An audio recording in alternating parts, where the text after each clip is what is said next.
Hi, Frans. Welcome to the first episode of Conversation Sense.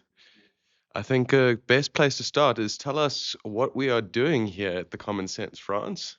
Okay, we're sitting in the new media offices of the Common Sense. Now, the Common Sense is a media startup.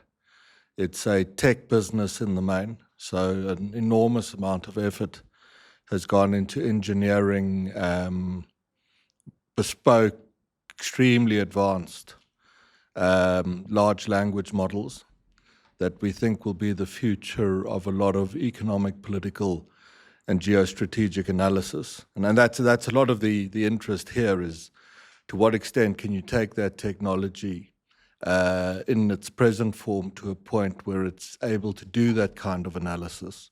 We just happen to be applying it in the form of a media startup.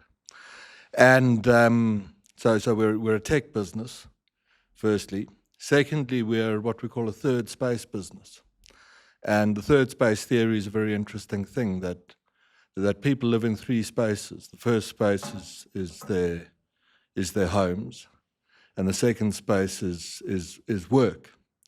But there's a third space between those two places, and we want to be in that space where we provide very high quality information you can use to make decisions about your life, but also a sense of certainty, a sense of affirmation, a sense of reassurance about the nature of the world. One of our sort of central points of departure is that it is a great time to be alive in the world broadly and across much of the Western and the free world. And even in societies that aren't particularly free, living standards are just off the charts relative to anything that people have seen over the past several thousand years. So we want to stress that. And if you've been in these offices over the past several months where we were setting this up, one of the things you'd have heard very often is we say to our colleagues, we want to stress the bridge issues that unite societies and unite the world and make it a good place. We don't want to do the opposite, which is to stress the wedge issues that have been so divisive in so many societies, including in South Africa, for a considerable period of time. I think that there might be some kind of confusion that people have when it comes to what we're trying to do. Maybe I've heard people talk about kind of forced optimism or whatever. Like, what kind of anchors our claim at the CS that that life is good and that we should actually be focused on the positive and not focused on all of these kind of negative things in the way that other media organizations focus on. Well, if you just do, this is exactly the problem. If you just do a cold clinical analysis of, let's use South Africa as an example, over the past 30 years, the view in the mainstream is that it's been a complete disaster. The country is a terrible place to live in. It's racked with worse poverty and unemployment and socioeconomic desperation than really at any point one would care to think of. It's deeply divided. People hate each other. We were just on the brink of some terrible detonation. Expand that idea into much of the Western world. The same is there, that Western societies are built on sort of pillars of exploitation and climate catastrophes and disasters. But what you could call doom mongering has become the stock in trade of so many organizations in shaping opinions. Now let's take that back to South Africa. One of the things you hear is, it's been, the democracy's just been 30 years of jobless growth. I mean, that's just completely wrong on the facts of it. In fact, in the first 15 years or so of South Africa's democracy, the number of people in employment was doubled. But even if you lived through that era, what you would read in the press was that jobless growth When Thabo Mbeki was removed as leader of the ANC and later of the country, one of the explanations for what happened to him was that South Africa that had been the era of jobless growth over which he had presided, and this wasn't in the fringe world. This wasn't in the conspiracy theorists sort of realm. This was the mainstream view, and even in the present, we still confront that. I run an advisory company, and often when we come into a firm that's got either invested in South Africa or is considering that, the view is held of, and I know we're just dwelling on this jobless growth thing, we're going to go into some other points. The view is held this is this jobless growth problem, this terrible jobless growth. We've never created any jobs. We have to throw away everything we've tried in the country for 30 years, reinvent the wheel. It's just completely nonsense. Completely wrong. We have a serious unemployment problem because we had very low rates of economic growth for the past decade. That's the problem. Let's go to something else, service delivery. If you read mainstream analyses again on South Africa, it failed completely. It's been a one rampant disaster after the other for 30 years. Woe be us. There must be few places in the world that could have confronted the collective catastrophes of service delivery that South Africa has. It is complete nonsense. On the first evening of South Africa's democracy, about half of families went to bed without electricity. Just more than a decade later, we'd brought that number down to below 20%. The facts of it are that there are very few emerging markets that can compare with the successes of service delivery that were recorded here in the immediate period after democracy. Take another indicator, housing delivery. There was massive urban migration at the end of apartheid. People came to cities in pursuit of a better life. We have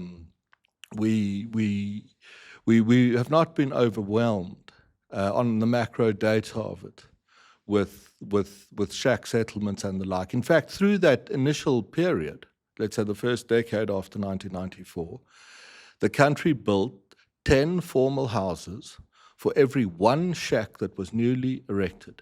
It was a record of extraordinary success in delivery. Go somewhere else, a violent crime, a terrible blight on South Africa. But if you go and do the cold, hard, clinical analysis, in the first year of South Africa's democracy, the murder rate, which measures what share of how many people are murdered in the country in a year for every 100,000 people present in the country, was 68. So 68 of every 100,000 people present in the country was murdered. 15 years later, just on that point, what is the global average? 15 years later, that figure had come down to 31. The global average remains a multiple of the South African figure. But the point is that violence and criminality did not get rampantly out of hand on the dawn of democracy, and no progress has subsequently been made. Considerable progress has been made in terms of securing South Africa's place as a society in which living standards are significantly higher than the mainstream thinking and analysis would broadly suggest. Take the best measure of progress is perhaps per capita GDP. South Africa's number climbed so steeply in the first 15 years after 94 that our figure as a relative to the global average was improving. And that was through the tail end of what was happening in some of the Asian tiger economies and the like. Or go to something like education, which is if you read the official record, also a catastrophic failure in every respect.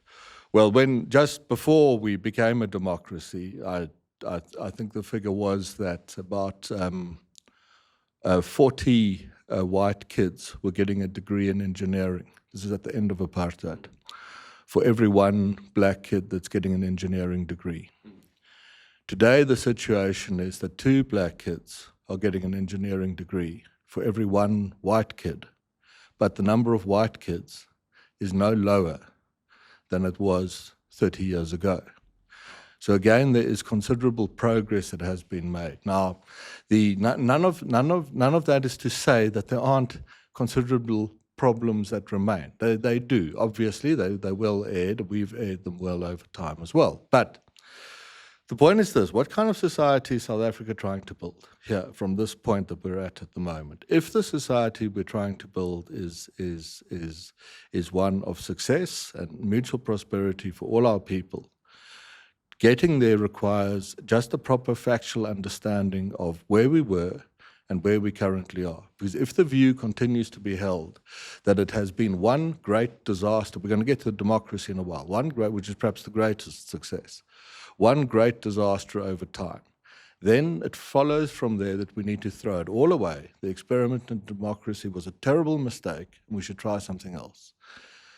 Our view, the alternative view, is that there is already so much that went right and was so successful that we do not need to do that. We do not need to reinvent anything.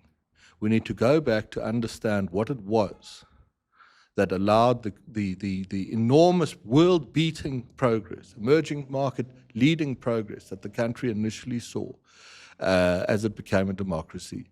Learn the lessons from that. We already have a model that we know works.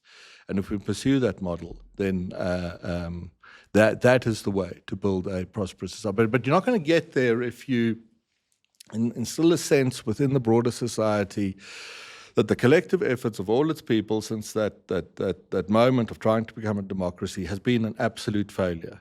You will only get there if you're actually able to be honest enough to reflect on the fact that the collective efforts of all those people contributed at a macro scale an enormous amount to improving the basic living standards of so many South Africans in a material manner. And I want to kind of keep going on the past, because I think the point you make, and that you've made quite often, of the fact that there was these vast improvements in the first kind of 15 years, let's say the first 3 administrations, South Africa's democracy. The question that always comes up is what happened? What was the change that saw South Africa move from a country that was recording, emerging market average GDP growth rates? It was rolling out this service delivery efforts. There was these massive housing builds. And then you hit this point in 2008, 2009, in which the kind of progress starts to kind of slow down, and then eventually it halts. And now we've been in a kind of period of very gradual backsliding. What are the things? That's important. Get the formula right. Why was it a success? The success formula was the following: that after 1994, levels of investor and consumer confidence in South Africa, these are things that are measured on indices, and we measure them, climbed very, very, very quickly. You might say that on the indice, investor confidence levels doubled in South Africa. On the consumer side, for the first decade, interest rates were essentially halved. Household debt levels were relatively low, and we doubled the number of people in employment.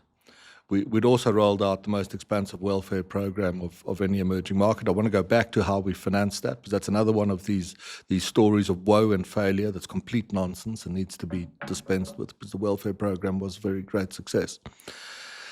And when we saw both investor confidence and consumer confidence rise in unison with each other, we saw levels of fixed investment, so fixed capital committed to South Africa, absolutely rocket away. And towards the sort of mid to late stage of the era of Thabo Mbeki, that number was starting to approach the emerging market average. Let's put it this way: fixed investment is the scorecard of what people with capital who look around the world for projects to invest in actually think about your country and its policies. At the end of apartheid, the figure was 15% of GDP.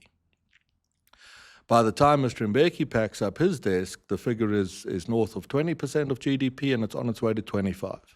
And 25 is the bottom end of the emerging market average. That's what every kind of serious economy that's done a vast amount to improve the living standards of its people achieves. The figure sits 25 to 30%. We were on our way to that. Confidence lifted. Confidence lifts fixed investment levels. When fixed investment levels lift, you lift the rate of economic growth. So South Africa, from the volatility of the 70s and the 80s, South Africa's economy had grown very fast in the 50s and 60s. Into the 70s, the contradiction of apartheid plays out. There's this expanding economy that's trying to exclude 80% of its people from fully participating in the expansion. It's an impossible contradiction. This is where apartheid ultimately breaks down. As a consequence, growth in the 70s and 80s in South Africa's economy is on average low, and the pattern is extreme volatility. Into the transition after 94, that changes. The ANC comes to office, the growth rate picks up to 2 to 3 to 4, and then it averages 5% in the mid to late 2000s. When growth does that and gets to 3 to 4 to 5%. The effect is a sharp reduction in South Africa's unemployment rate through a very sharp lift in the number of people in employment. So on average, a good way to think about it is again, for the jobless growth mythology. Through the years that Mr. Mandela and Mr. Mbeki were in office, South Africa created 500,000 net new jobs per year. When Mr. Zuma came to office, that was 250,000, was cut in half. And Mr. Ramaphosa struggled to hold the number above 100,000. So the formula of success, and then the reversal after 2008, it goes confidence, fixed investment, growth, jobs, and everything that goes with jobs and job creation. After 2008, confidence fell. South Africa competes for capital with the rest of the world, doesn't and it competes also for its own domestic capital. That fell, growth fell, jobs fell, living standards stagnated, and we're going to get in time to what the political consequence of that. What were the things though that destroyed confidence? Because you've talked about this formula, but we need to understand what to understand how to recreate the formula again. One needs to understand confidence levels just don't lift magically by themselves. There's reasons why they rise and they fall. So what the rise? What caused the rise and what caused the fall of the confidence levels? If you're an investor, you invest capital around the world. There are very few societies, let alone emerging markets, where the formula is absolutely I can remember a mining house put it really well to me long ago. They said, look, we invest in some wild places, if you think of where mining happens. And we're used to governments with counterproductive policies, and we're used to infrastructure that doesn't really work, and we're used to difficult tax regimes, and we're used to, miners will be used to low levels of civil conflict. They say we can deal with all those things if they manifest as one or two of those actions at the same time. So you don't need a let's say a clinically perfect investor climate. But they said in your case, in SA, you're taxing capital on arrival. So if you wish to commit to the country and invest, we're going to tax the amount of investment you wish to commit at a rate that usually approaches 30%. So immediately you're not competitive. Then your infrastructure, electricity, rail, ports, is breaking down. Policy is completely unpredictable. If you take the case study of South Africa's mining legislation over the past 20 years, a constant shifting of the country's goalposts. The politics is completely volatile. It's very difficult to draw. Well, we think it's a bit easier than that, but in the view of this firm, very, very difficult to draw a long-term projection. And property rights are under threat. If you're a miner, a long-term greenfields investor, you might only see the return on what you're committing to a investment jurisdiction in 10 or 20 years' time. And the problem with South Africa was not so much that there were elements of bad policy, but that in each area of policy, each area of that, let's say there were tick boxes. You're an investor. You're going to tick boxes to invest somewhere. So there's civil strife and conflict. Well, we can deal with that. Or the property rights regime is unclear, or the tax regime is unfriendly, or whatever it is. The skills base isn't great. Or the railways, we're going to have to do something on our own to get the stuff out. In South Africa, every single one of those factors came together at once. How do you reverse it? You stop practically, we need more growth, which is a absolutely pointless and vacuous statement to make. Stop taxing capital on arrival. If you want to commit fixed capital to South Africa, you can do so without a tax being applied to it. That's number one. Number two is refit South Africa's defunct coal plants. At the moment, the peak hour of the peak day, South Africa produces about 25,000 megawatts of electricity. We estimate that in order for the South African economy to maintain a growth rate approaching 3 and then 4 and 5% through the next decade, we need to increase that 25,000 number to 40,000 megawatts. The good news, again, because that's so much the thing we're going to emphasize, and I can see we're going to be in for a big fight very often on stressing this progress and good news story about South Africa, not and in a serious way, but based on the facts of the case.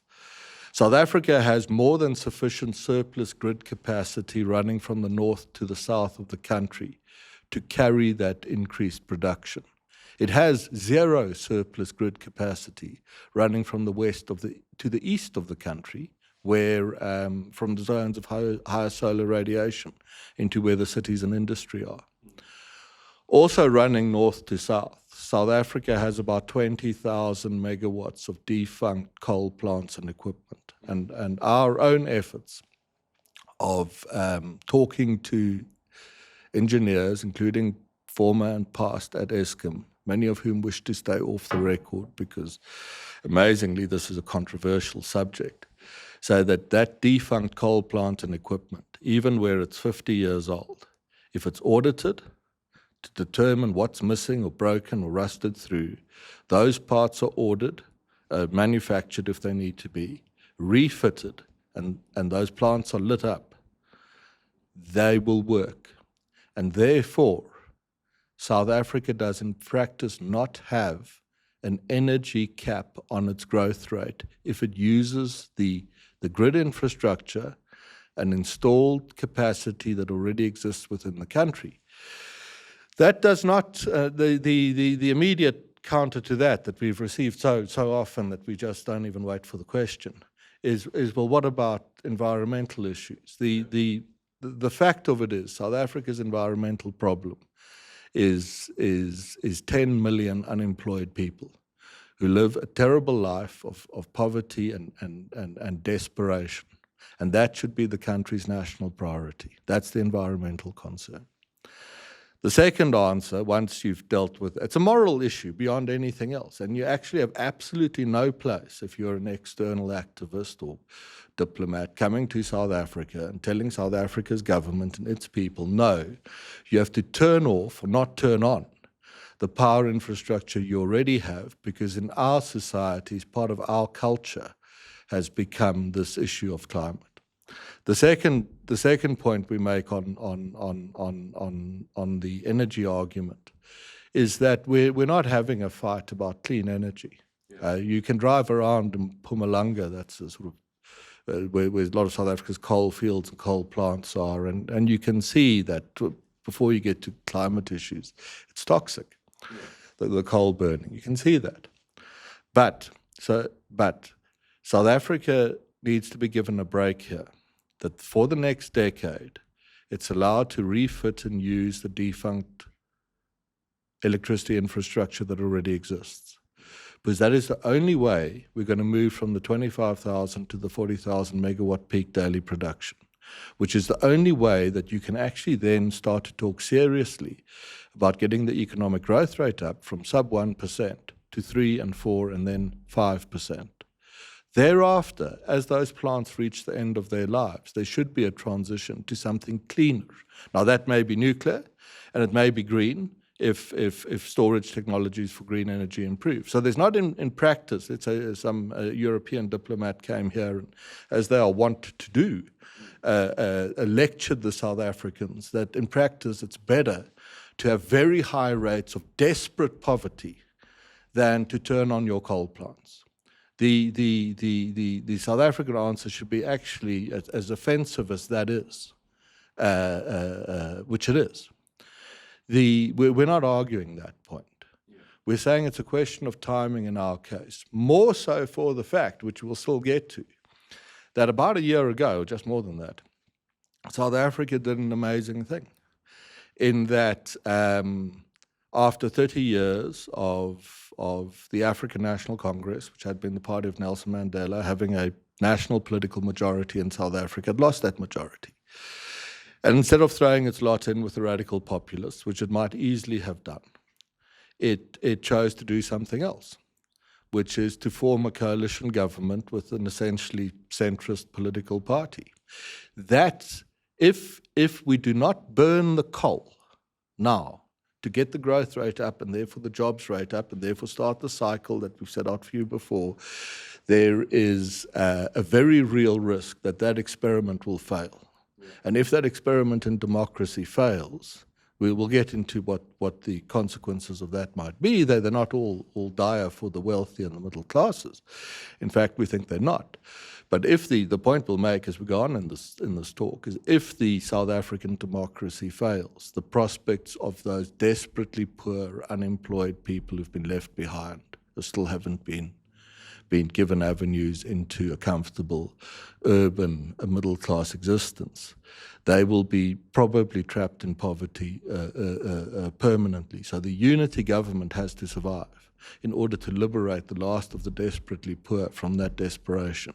For the unity government to survive, it needs to get the jobs numbers up. To get the jobs numbers up, it needs to solve the energy problem. And there is, fortunately, there is a wonderful, easy, straightforward, cheap and cost-effective energy solution that just requires the South African government to move on it. And I think I want to kind of extend that point that you're making on energy, because the point you made about how we're not trying to say that we don't want green energy or that we don't want clean energy at all, but that in order to roll out more energy infrastructure, you need the baseline energy to be there. You can't build a power plant if all of your equipment shuts off for a few hours every day and you're unable to continue the project. I mean, it's a non-starter. We'll get in later into telling you what happens if we don't burn the energy. But we're going to run in the media company kind of two tracks on what South Africa could become, and one is the very successful unitary state, a world-beating emerging market in the 2030s. The other is another kind of society, what we call the enclaves. We'll still get to that. Yeah. So we will tell you exactly what's going to happen. And if you want to distill that down to, well, which of those two options is the country going to take, I could easily make the argument that the decision we now make on energy is that. And there's another point beyond this that puzzles us. Why does South Africa's current administration sometimes behave as if the country is a colony? Why is there any concern at all that external parties on this question of the energy that has become such a controversy within the country that even engineers are afraid to speak openly, to say, yeah, you guys are right, this is a straightforward and easy solution? Why, particularly if you think of the history of the African National Congress, which still commands South Africa's government and the opinions of South Africa's people certainly does so. Why what has happened there that it is so timid? I mean, I can, we're discreet, so, but I mean, there's been senior, let's say, leaders of that party who, when they hear this, say, what would the Europeans do? I mean, it must be very distressing if you think of a sort of liberation, a sort of African nationalist liberation sort of theologist, you might call it, to see a government like that of the African National Congress, in as far as it is still the government, unable to move and take firm decisions that would do such a lot to liberate many of its erstwhile and remaining, they're diminishing in number, supporters, because they're concerned about what Brussels, for example, has to say. It's just I don't want to go too far down this road, we've got a lot to cover, but it just is always, it always strikes me as surprising that there is, I think, a sense in corners of the South African government still to behave as if the country is a colony. So I think we've covered the kind of economic story of success, or the different eras of success, but well, not enough. There's one more I want to go to, because I didn't get there, and I must go there because it's very important. And that's this question of social grants. So it's kind of where we started. We should have probably put it in there. We'll put it in here. When South Africa becomes a democracy, about 2 million people are receiving social welfare grants. And by 2008, 9, 10, that number is broken through 12, 13, 14 million people. Let me just silence my phone. That's also drawn into the story of negativity and failure and woe be us, and South Africa is just a horrible place. Everything's gone wrong. The grants were extremely important because they brought about a material daily improvement in the lives of desperately poverty-struck people, and that was a very good thing to do. They were an example of a spectacular level of redistribution of wealth through the tax system. They were an early democratic dividend. So that was just strategically important to show millions of people that, yeah, in South Africa becoming a democracy, in material terms, your life became a little bit better. Matched, you must recall, with the number of people in employment doubling through that era. So you roll out grants, just think of the numbers, macro level improvements, 2 million to 12 million, and you're doubling the number of people in employment from 7.5 to about 15 million. You're doing that in 15 years. Now, the kicker of it all, the cliched argument would be that, well, you did this by blowing out debt and the deficit and borrowing very heavily. And perhaps the most, which Thabo Mbeki never got the credit for. The ANC inherited a debt level to GDP, national debt of 44% of GDP in 94. At the peak of the grants rollout, as it went through 10, 11, 12 million, debt levels had been halved to 27% of GDP. And the grants rollout, the peak of it, that 12, 13 million period, when it broke through 10, corresponded with the first multi-year budget surpluses South Africa had sustained since the formation of the Union in 1910. So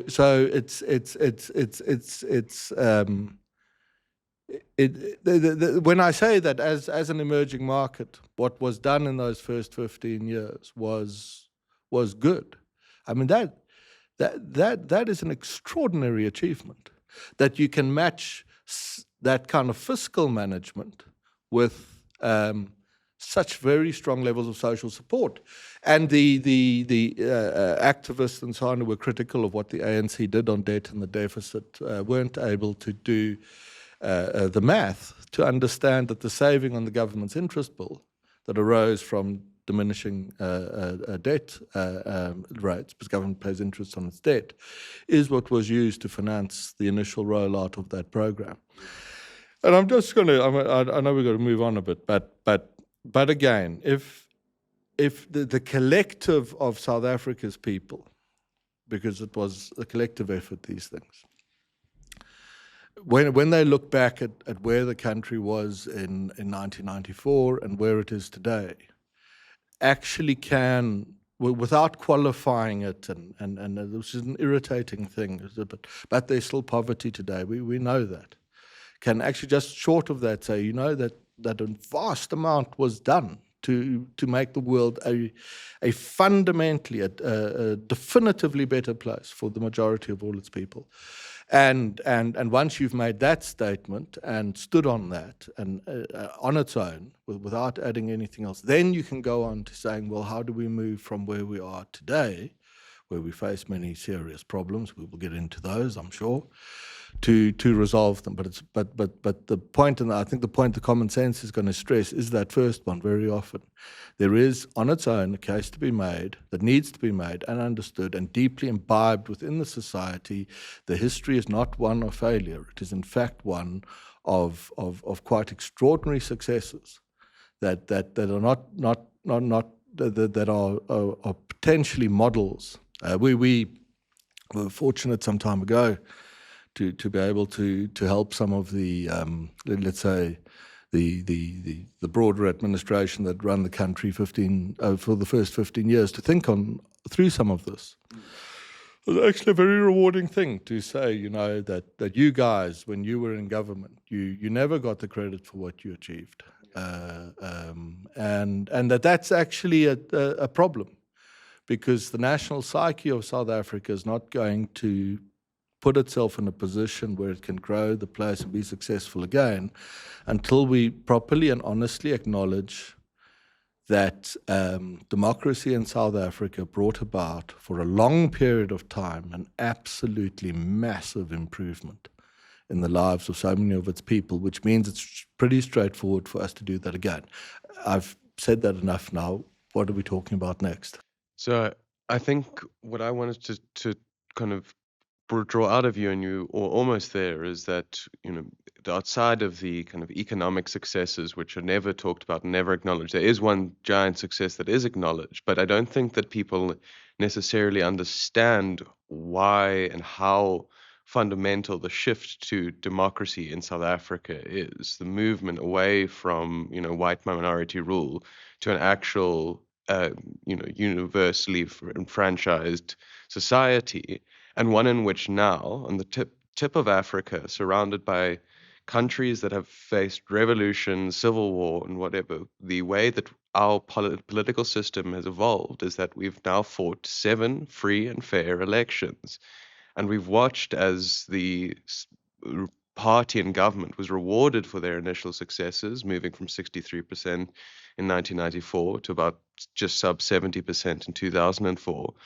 And then once they start, once the administration starts to fail and to implement policies that no longer improve material circumstances to such a degree, people have the ability to go to the ballot box to choose their destiny. And that the very fact that we are able as a society, if we so choose, to change peacefully is a miracle. You're right. Through the tide of human history, for thousands of years, until very, very recently, it was absurd to think that ordinary people could get together every few years and actually decide how the society they lived in would be governed, who would govern them, and under what terms. That gets taken for granted, which it shouldn't. And then beyond that, what should be taken for granted is that what South Africa did last year, when it became a coalition government, was remarkable amongst post-colonial emerging markets, and is too quickly taken for granted. Countries can change in two ways, and there are only two. When they get into real trouble and they aren't governed in a way that meets the expectations of their people, they can go through violent revolution, shooting in the streets, killings of large numbers of people. Or the minority of them can go through a peaceful change process. South Africa is in that very small, very fortunate minority of post-colonial emerging markets that when they got into trouble changed peacefully. And I don't think that was inevitable or was the only thing that could have happened. The ANC had many options available to it. The classic option, if you're a post-colonial administration that gets into trouble and you think you could lose power, is to print money. And you'd print lots of money, as much as you possibly can, because you want to create inflation. Because if you could create very high rates of inflation, you would wreck living standards in the society very quickly.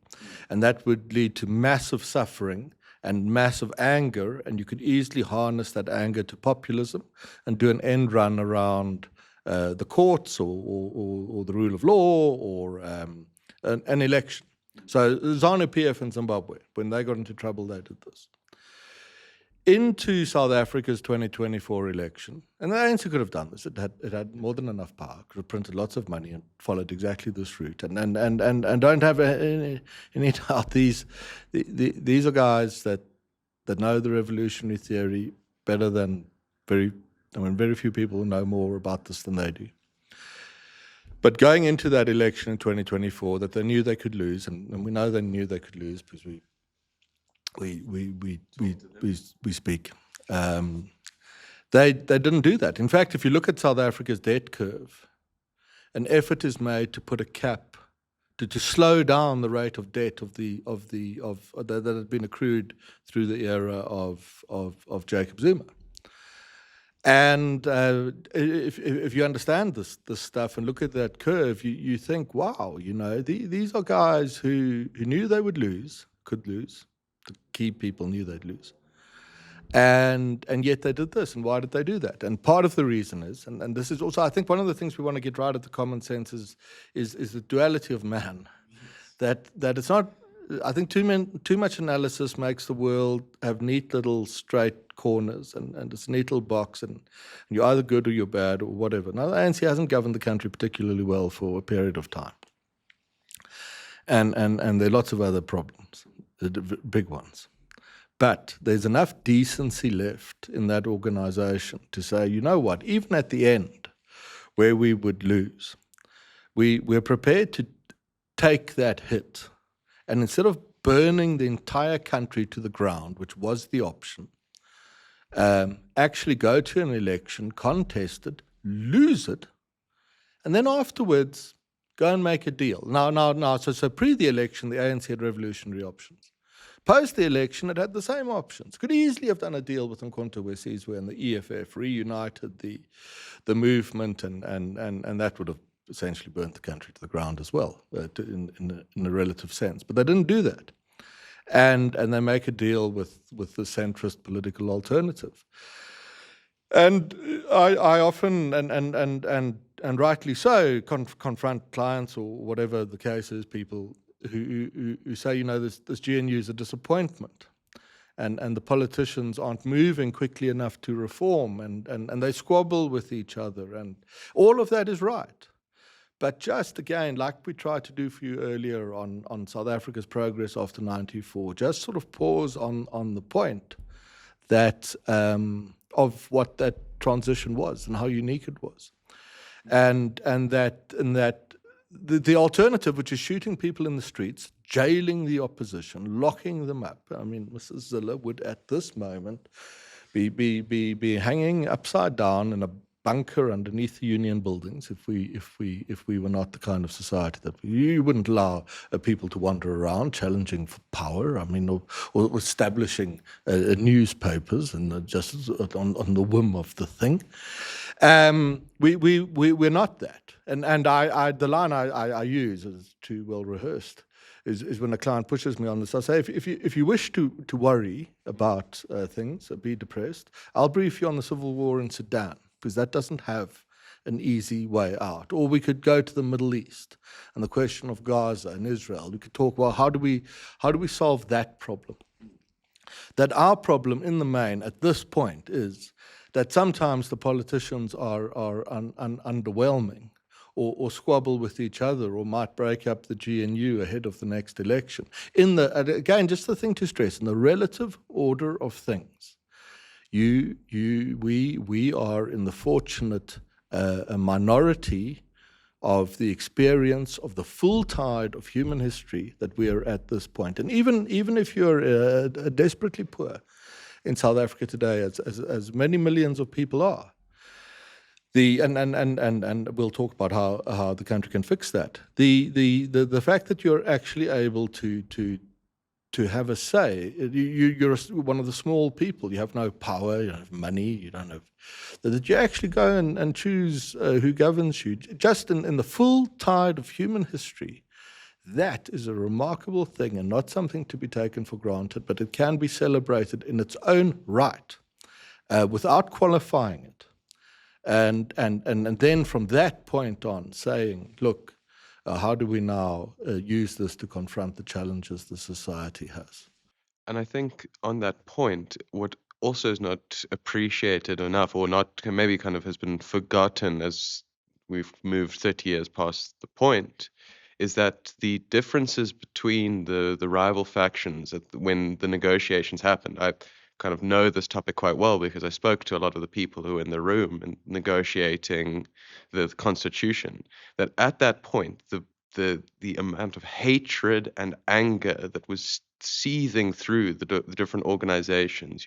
The Nat side, you had this kind of sense that we were having to deal with these terrorists of the ANC, and then on the ANC side, you had, we've got to do and negotiate with these people who were even willing to use chemical weapons against us, to go so far as to break, the Geneva Convention. It wasn't a simple thing to get these two groups of people to sit down together to negotiate a democratic constitution and then agree that immediately after the first election, they're going to go into a unity government and try to share power.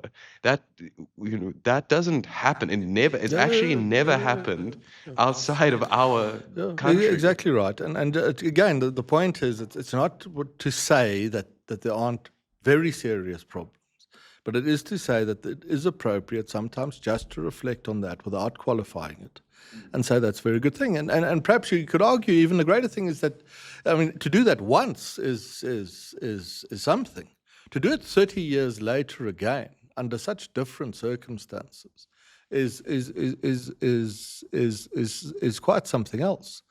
And there are very few societies that have done it twice in the manner that we have anyway,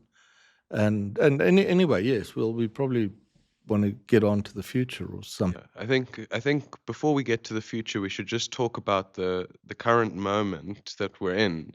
And I think a good place to start on that is maybe the last time you and I had a podcast together before I was working for you was in 2023, in which the election was looming. And I remember in that conversation, I talked to you about how we're a proportional representation system, and it's very strange that we've had this majority governance for so long. And now we've kind of seen, and then I came to work for you and at the Research Foundation, and I got to give the access to the data that would show that what is happening in the country is that we were moving towards a political transition. That happened. But what is it that brought the ANC down from this once dominant majority party to the 40% mark to force them to share power? Well, on the ANC side, I think it was a very simple thing that ANC voters. There's all this mythology again. Perhaps we call this MythBusters, what we're doing here. There's a sort of one of the pieces of South African political mythology, national mythology, that's again absolute nonsense, is liberation loyalty voting, which is to say that ANC voters turn up and vote for the ANC. This thing was very much in vogue, particularly 20 years ago when I started, because that's just what they do. They'll never change. They'll always do it. They don't think this is why the country will never work. That's the argument, the way that it goes. Nonsense. There was never liberation loyalty voting in the sense of it being the primary driver of ANC voter behaviour. ANC voters were voting for the ANC in the aftermath of the 94 election in greater share of voter proportions than before, because life in the country was getting so much better so fast. And you can see here how the whole thing, the whole national narrative gets completely out of whack. Because if there has been jobless growth, and if it is all service delivery failure and welfare dependency and violence and mayhem wholly out of hand, but the ANC vote share is increasing, then of course it must mean that ANC voters can't see things the way they are. The alternative explanation, of course, was that all the wealthy elites were wrong. The ANC voters were right, because they were voting on their material circumstances, which had seen a revolutionary improvement, as we have stressed probably 8 or 9 times today, and will continue to do so probably several more. All that happened was that confidence in the economy slipped, so did fixed investment, so did growth. As a consequence, jobs numbers flatline, in practice over 15 years to the present, 10 years to the present. And ANC voters decided that, this isn't what we signed up for. And they did the absolutely pragmatic, democratic, peaceful thing and started to look at alternatives.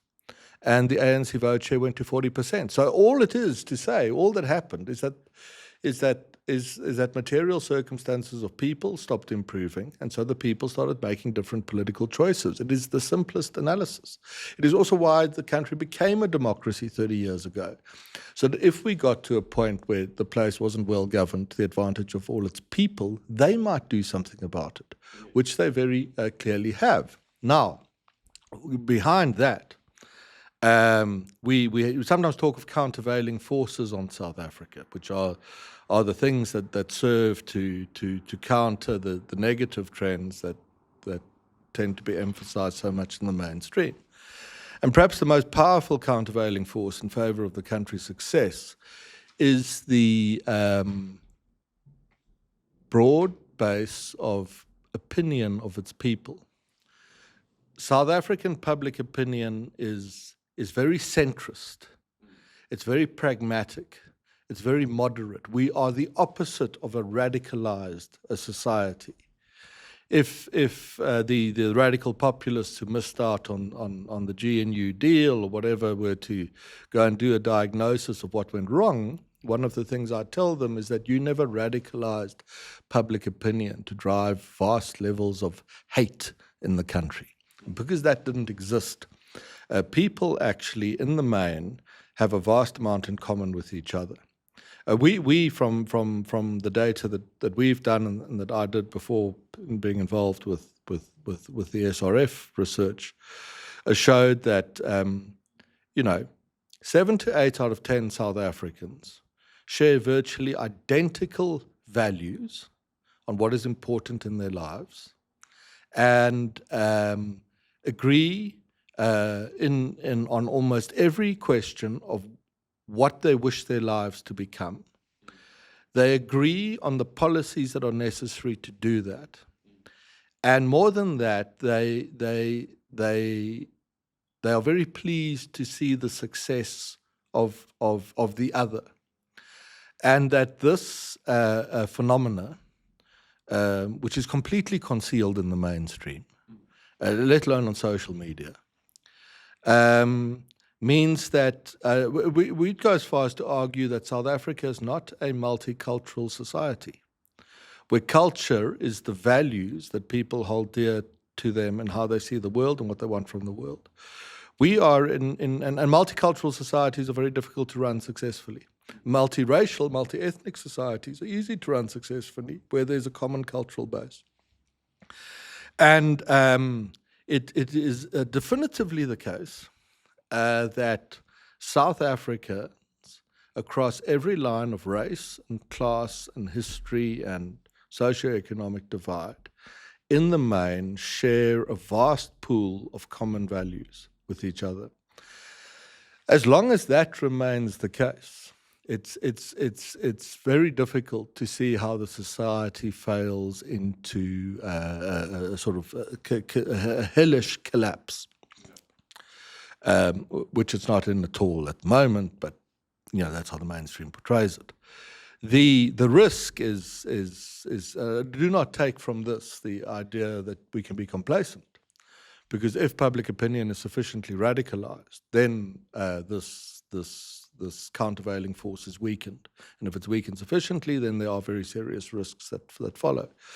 But for the time being, you can take much solace from the fact, reassurance, be affirmed, have some certainty on the world, all the things we wish to provide, that South Africa is not a country of people deeply divided against each other. They share an extraordinary wealth of common values and interests and decency, and wish to work with each other on the same issues to reach mutually aligned objectives. Now, just to double down on that argument, South Africa's unity government is a reflection of this. You can argue, is it a coalition between the ANC and the DA? And very obviously it is, because the other parties aren't needed to get to majority. If you want to be nice, you can say it's a government of national unity and all the small parties are very important. But beneath that, it's actually primarily it's neither of those things. On the day of the election last year, which brought all of this about, the DA got more than half of its votes from established middle-class suburbia, and the ANC got almost half of its votes from the aspirant middle class on the urban fringe. And what that means is that the anchor tenants of this GNU, and the ANC further understood, it got 40% of its votes from rural areas, but the ANC understood that if it doubles down on the rural vote, we'll see its long-term future in South Africa reduced to almost nothing, because the rural political market is reducing at the mortality and the migration rate. So the ANC understood, going into the GNU, at a certain level it understood, its political future depends on commanding the hopes and aspirations of the aspirant middle class and the urban fringe. And the DA's base is the established middle class of suburbia. And therefore, the anchor tenants of the GNU, the aspirant and the established middle classes, are groups whose futures depend on pursuing the same policies. Policies that advantage the established middle classes will do the same for the aspirant, and vice versa. And therefore, we are in the further fortunate position as a country where our political deal is actually anchored by people who have, in addition to just the common sense of values in the country, actually have a virtually perfectly aligned strategic objectives in what they want from their own lives. And there's no other political deal South Africa could have struck through the GNU that would have had the same amount of promise if the requisite reforms are driven, seeing the unitary South African state survive. All the other deals, and we start to get a little bit into the future, would probably have culminated, any other combination of political actors would probably culminate in a situation where the union of South Africa would begin to fracture over time, which is something we'll probably still get to. So, in this conversation, not necessarily as the country, but if you'll indulge me, I just kind of want to make 2 points on what you were speaking about. The first is about the kind of common values. It wasn't just it's not just common values that the people hold. It's when we were watching at the SRF, the kind of lead up to last year's election, we weren't just polling. We were polling kind of values, policy agendas, and then kind of political questions. And we saw quite a few interesting things. Number one is that there isn't a divide on the question of what people think the country should be doing. So take, for example, the question of race-based appointment in government versus merit-based appointment in government. Across every racial, it's an 80-20 split in favor of merit-based appointment, and it doesn't change across the different demographics. It's maybe a percentage or two difference between black and white. Only that. On the question of education, you see the same thing. On the question of energy, on almost every significant policy agenda, there is actually a broad overlap between the different groups in South African society on what they would like the government to see. And it's very important, that point, because on almost every point of the policy preference, the ANC had moved past its voters. It was acting against the interests of its voters and that. And then I want to go even further, because not only were the ANC acting against the policy interests of its voters, but every single time we've polled, every single poll that the SRF has done, there is a clear winner for what is the most important issue in society, and that's jobs and unemployment. We've never seen a poll come back to us where jobs and unemployment was not clearly by almost 20 percentage points more away from the second most important issue. And so the message was clear to them. We want you to focus on our material circumstances, the most important issue to us. And we know what you need to do in order to improve it. Prioritize merit in governance, focus on giving us cheap and reliable energy, pursue South Africa first foreign policy. All of these questions we took into the field before the election, and we saw that the voters knew where they were going, and they were almost united in that vision. And the ANC was moving in the opposite direction from its voters. It was focused on almost anything except for jobs and unemployment, and it was pursuing policies that were being actively rejected by the country. So that's exactly right. So when we talk about the common values and common interests, common policies, we're not talking about some esoteric ideas. We're talking about the practical, on-the-ground solutions to fix the country. There is 80% unanimity between South Africans across political and racial and class and economic divides and what needs to be done.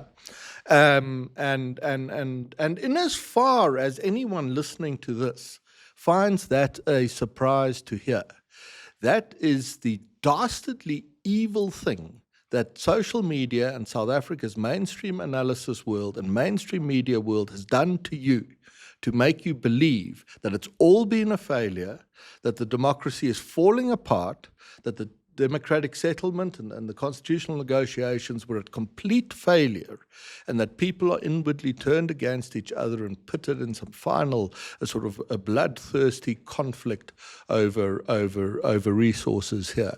In as far as you believe any of those things, or as those things keep you awake at night, on the material sense of it, they are, at this point in time, and have been for 30 years, falsehoods, and much of our motivation in what we're trying to do here is to correct that. It's actually, it's the right word, it's an evil thing that's been done to the South African psyche to drive this. Now, on your point of the death of a political movement is often foretold by when its supporters overtake it in its ideas. And on a lot of, on the ANC, it's very vulnerable to this. And I mean, we see it directly. You can, at a certain level, present the data, let's say in a room, and people will see it and they won't disagree with it. They won't argue that you're wrong. Sometimes they do that, but they're the minority. That somehow the poll is incorrect. And they concede it's right, but they don't move on it. And you remind me as you spoke, I think it was of Pierre Botha, a famous South African political cartoon, and I think it's Pierre Botha, I think it's at the Union Buildings.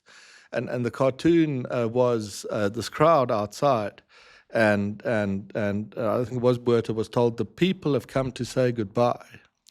And his answer was, well, where are they going? And yeah,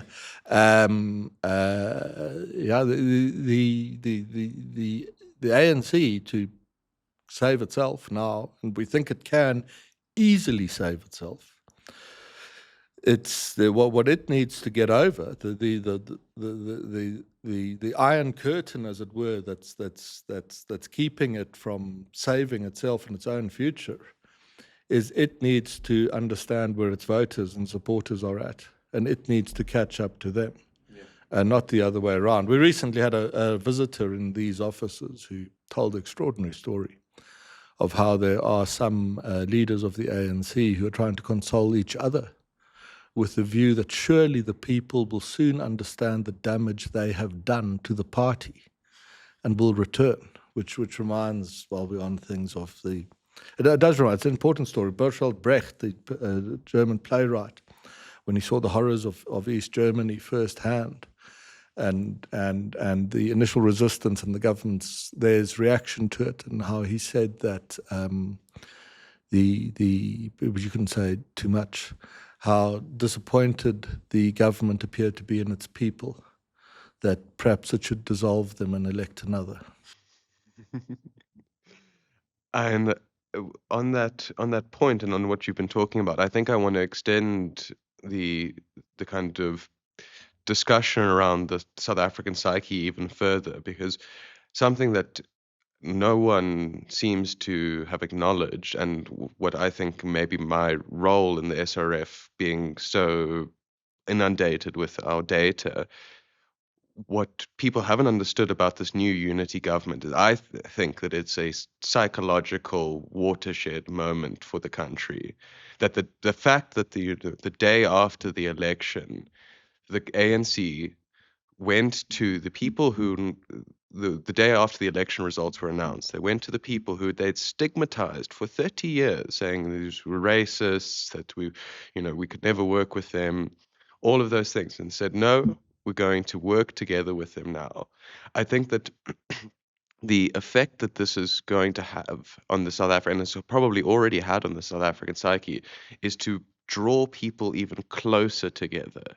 That there's that and this has been, and I think this is so fundamental, because the mainstream analysis on the GNU has been so focused on the divisiveness, and has been so intensely desired to bring out the divisions and to get people to cleave on this question of the GNU.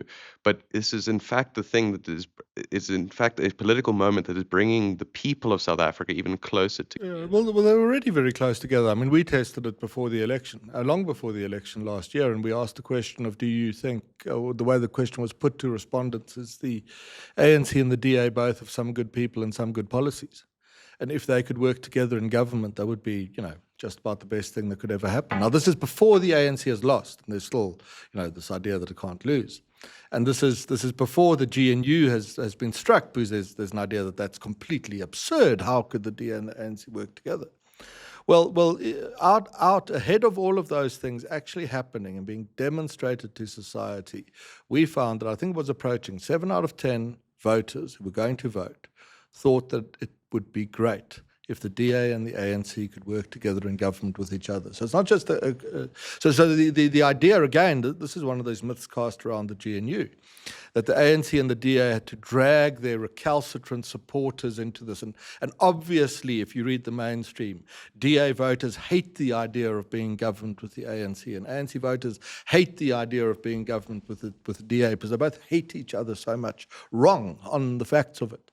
The ordinary people were probably ahead of their parties in many respects, in the appreciation that this is the kind of solution that the country could well get behind, which is, just to go further to your point of the ANC on so many issues now, having been far overtaken by its supporters, and the fact that it's at 40% and below in some important places. The fact that it's there is the extent to which its support will drop further will probably be determined by how high that iron curtain between it and its supporters becomes, and how far further down the road the supporters evolve and move in their thinking, and how staid and conservative the ANC remains in responding to what are the clear, clinically demonstrated opinions, views, values, interests, hopes, expectations, policy preferences of its very own voters. So let's move on to the last topic of our discussion, Frans, which is, with all of what you've laid out, where does this leave us going into the future in South Africa? Yeah, we think now there are two paths that the country is going to follow, and those are paths we're going to track quite closely through the common sense kind of media platform. The first path is that the unity government is going to hold together in the fullness of time. It might break up in the short term, if that happens, not necessarily a crisis. We'll have another election and we'll put another one together, etc. Ultimately, the first track is ultimately the unity government holds together, and there's an effective administration in Pretoria that's driving reforms that are able to lift confidence and fixed investment and growth to a point where we maintain an economic growth rate approaching 4%, maybe approaching 5%. And over 20 years, the current unemployment rate of 30% comes down to 10%. The country is essentially well governed. It's a competitive emerging market. It becomes increasingly prosperous, and it's remained a liberal democracy. That's trajectory number one, perfectly within reach. If it's not the unity government that holds together to get there, then there's an outside prospect of the ANC restoring its majority and doing the same thing. This is easy for the ANC to do. We've said before, just a modicum of reform, and given the distress amongst its former voters who've left, and the very almost traumatic decision to leave the ANC, if it did align, as we've spoken about, the sort of iron curtain between the ANC and its voters, if it addressed that, then there's a prospect that it might actually get a national majority back if the GNU is successful, but it's the same result. South Africa is a unitary state under this outlook. It's a country governed out of Pretoria, and in 30 years' time, 20 years' time, the unemployment rate will be the average of most places, and growth rate will be high, and it will offer you a great life if you choose to live here. So that's option number one. Option number two is very different. South Africa is a young country. It was only put together just more than 100 years ago, out of parts that don't necessarily naturally fit with each other. The reason it's held together as a unitary state is that it has always had quite strong nationalist administrations, the various governments it's had since 1910, that have been able to hold it together. When, at a point, the most powerful of those, the National Party government began to fade and fail, the ANC, as another sort of nationalist administration, was waiting in the wings to take over, and so the unitary state continued. This time, that's not the case.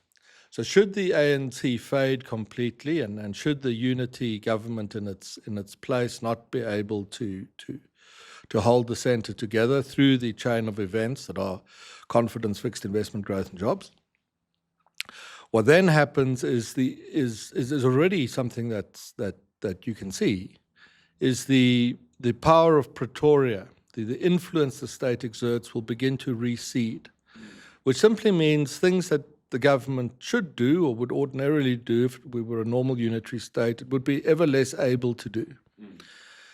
And what happens in that event, and you'll recognize this because you see it all around you, is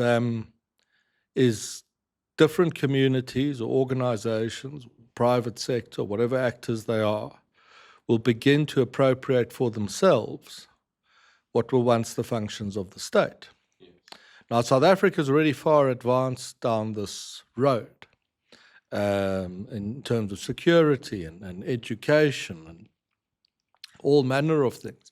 Even diplomacy now. South Africa has, for a very long time, not had a serious diplomatic representation in Washington. Yeah. So what happens now is all sorts of non-official groups go to Washington and act as diplomats. And the central state in Pretoria complains of this and says it's terrible, why are these people going? But they're going because the state's authority has receded. Yeah.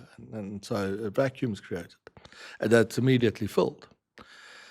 And what this will bring about is essentially a balkanization of South Africa. So it will begin to fragment into the union will break up, not in a legal sense, not in a de jure sense, but in a de facto sense.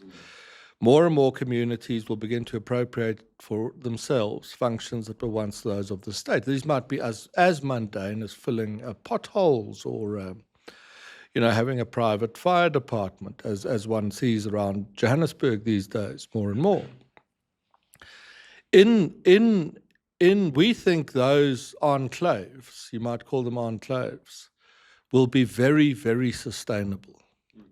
And that nothing, this is the theory, nothing will happen, could happen, politically or economically, no matter how negative, that would break the sustainability of those enclaves.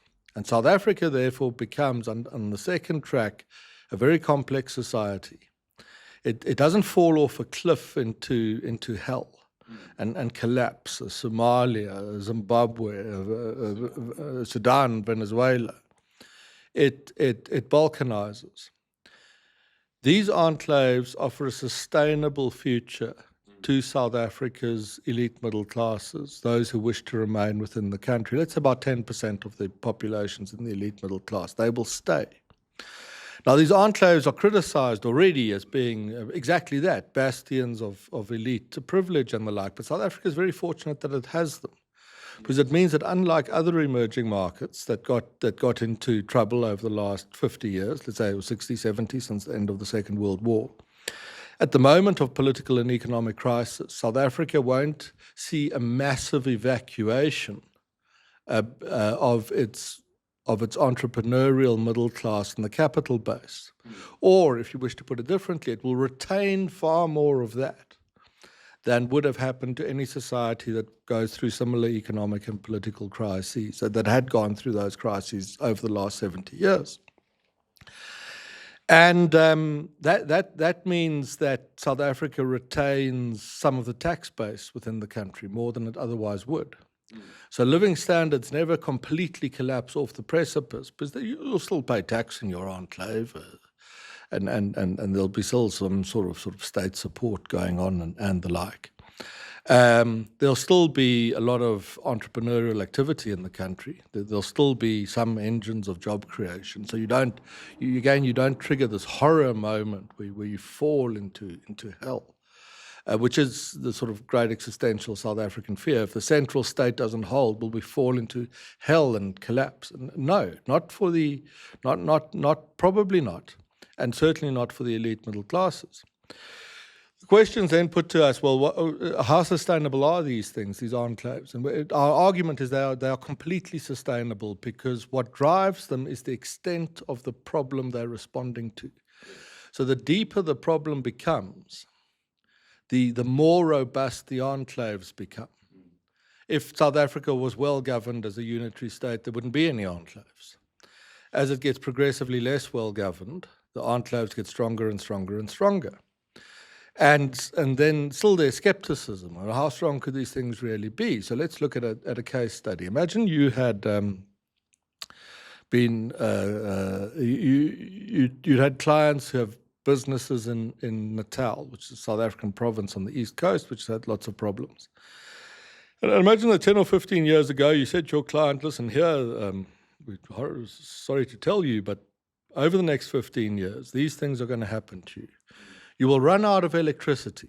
At times, the power will be off for 8 or 12 hours a day. You'll have floods. that will wipe the place, parts of it, the infrastructure, into the sea, literally. Then what will happen is there will be a plague, and you will not be able to leave your home for almost 2 years. You'll be locked up, your clients, etc., won't be able to get to the business. And on the back end of that, you'll have an insurrection. And the insurrection will see the burning and looting of massive amounts of infrastructure will go on for a very long time, and it will go on to such an extent that the security forces will literally flee. And ordinary people will take to the streets with pitchforks and shotguns and whatever they can assemble, and restore order in the streets. These running sort of battles will happen. And if you told that 10 or 15 years ago to any entity invested in that province, they would first have told you it's completely mad. That will never happen. And if it did, it is an end of, it's an extinction level event. Yeah. There will be nothing left. We must flee at once. But all those things did happen in Natal. And today you can go there. I think I'm going there next week to talk to some clients, and there are businesses that are successful, robust, modern offices such as these, some newly built over that period. And if you talk to that Natal audience and you tell the story, they say, yeah, you're right. We would never have thought we can get through this. And now we're so well prepared that there literally is nothing that could happen that would wipe us out. So this is the country's choice now. The unitary state holds. South Africa is a successful emerging market into the 2030s with quite high rates of growth. Or the unitary state fades and breaks up and balkanizes into enclaves. What does this mean for people who live in the country? Let's just artificially split people into the 10% that are in the middle classes and well off, and everyone else that's not so great. In the first option, the unitary state model, if you're in the top end middle classes, you'll do very well. South Africa will be a successful, attractive, free and open country. And if you are in the bottom, in the lower socioeconomic strata, your life will improve markedly over the course of a generation, because we'll reduce our very high unemployment rate, which is at the heart of a lot of the socioeconomic pain, to a much more normal level. So it's a great outcome. If you go down the second track and you're in the elite middle classes, you will have the choice to live in South Africa, out of choice, if you wish to. And if you do that, and if we're right about what enclaves have already become and will increasingly become and how sustainable they are, you'll have a great life here. It will offer you a real long-term sustainable future, whether or not the central state breaks up or not. However, if you're in the second category, the not so elite middle classes, the second outcome will be very difficult for you. Yeah. Because the macro South Africa will not record the rates of investment and growth necessary to give you an escape from, a real escape, a genuine escape from levels of relative poverty. And that's why it's so important to make this unity government an experiment a success. Because the living standards of millions of people hang in the balance. And that's sometimes why we are so forthright on things, like stressing the fact that South Africa has already got a track record of amazing success that can be built on. Yeah. Because if the country doesn't appreciate that fact and celebrate it for its own sake, it's very difficult to see how we move from where we currently are into that successful future. One of the reasons we fight the energy issue so strongly is that it's a necessary step towards liberating those millions of people from a life of desperation and poverty. And there is a view, perhaps more on the sort of libertarian side of the spectrum, that the enclave world that we speak about is a sort of wonderful Valhalla where the state has receded into nothing. It offers a great standard, that enclave future offers a great standard of living to powerful people.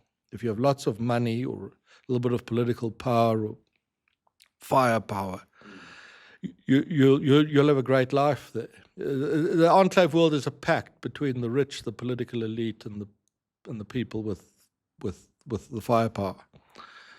But if you're the little people who don't have that, then it's no longer in the main a liberal democracy. You don't have much say in how things happen. You are lorded over by the others. And so there needs to be a bit of caution in how the second option is interpreted. If you have no social conscience at all, if you don't care about the poor, you have an absolutely blissful life in option A or option B, and you'll be completely happy.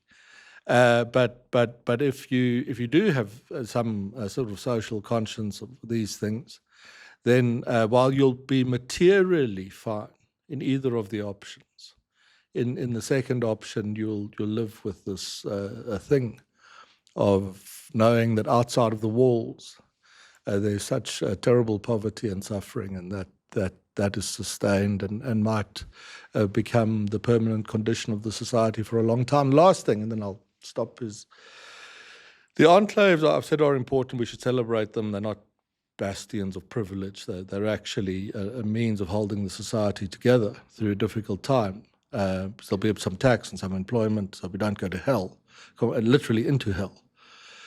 But the enclaves are something else, that by keeping the capital base in the country, and whether you send some of your money offshore at the click of a mouse, you can bring it back at the click of a mouse. By you being here, your money's vicariously still here as well. In the longer term, if the enclave theory is right, it means that South Africa will always have the opportunity to turn on again the option of the successful unitary state.